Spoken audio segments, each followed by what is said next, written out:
Shalom, kita akan mendengarkan renungan setahun Pelayanan Injil GSCA Jawa Barat. Hari ini kita sampai pada Yeremia pasal 37 sampai 39. Yeremia pasal 37 sampai 39 mengisahkan tentang Raja Sedekia, raja terakhir Yehuda yang memerintah Yehuda selama 11 tahun. Pada waktu Raja Sedekia memerintah Yehuda itu sudah ditaklukkan oleh Babel. Tetapi Raja Sedekia dan para pemuka Yehuda berontak kepada Babel. Mereka ingin lepas dari kekuasaan Babel. Dan Babel akhirnya datang ke Yerusalem, mengepung Yerusalem. Nah, pada keadaan seperti itu, Raja Sedekia meminta pertolongan kepada Firaun, Raja Mesir. Lalu Firaun datang dari Mesir menuju ke Yerusalem.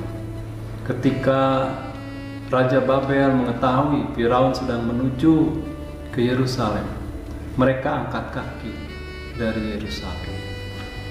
Tetapi apa yang dilakukan oleh Raja Sedekia itu tidak berkenan kepada Tuhan.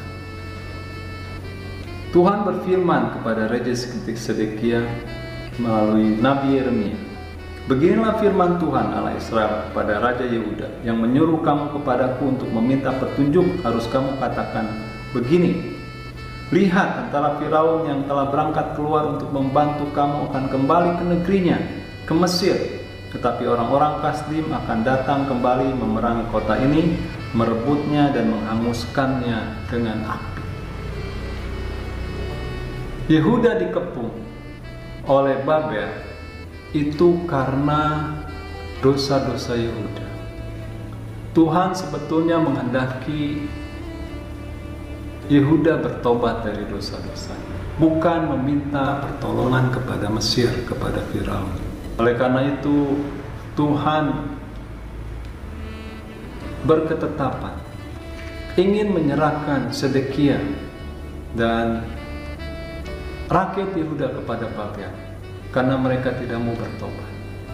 Kalau mereka mau bertobat, Tuhan akan membebaskan mereka dari kekuasaan Raja Babel dan memulihkan negeri mereka.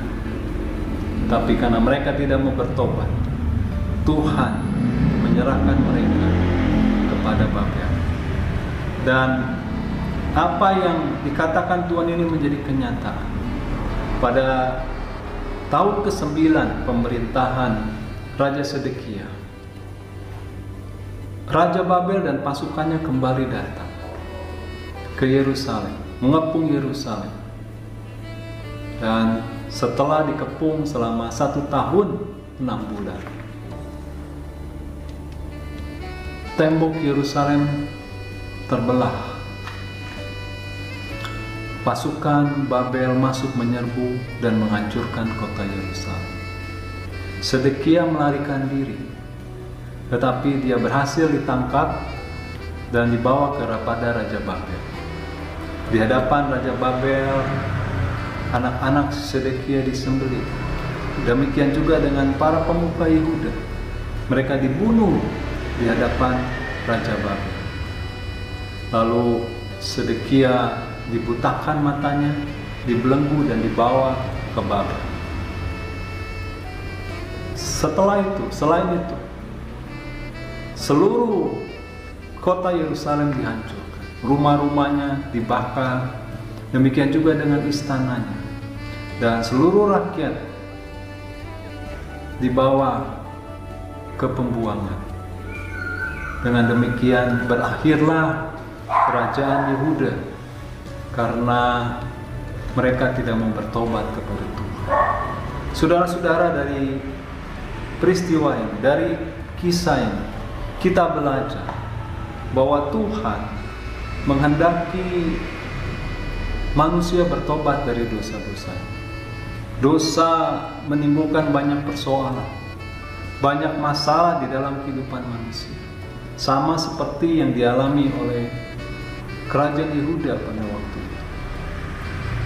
Apabila manusia mau bertobat dari dosa-dosa, menerima Yesus sebagai Tuhan dan Juru Selamatnya, maka Tuhan berjanji akan menyelamatkan dan memulihkan kehidupan kita semuanya. Nah, oleh karena itu saudara-saudara, kalau pada hari ini kita sedang menghadapi suatu beban yang berat, masalah yang berat, karena dosa-dosa kita, karena kesalahan kita, datanglah kepada Tuhan. Akui semua dosa-dosa itu dan mohon ampun kepada Tuhan. Maka Tuhan akan mengampuni dosa-dosa kita dan menolong kita mengatasi setiap persoalan tersebut. Puji Tuhan. Tuhan memberkati.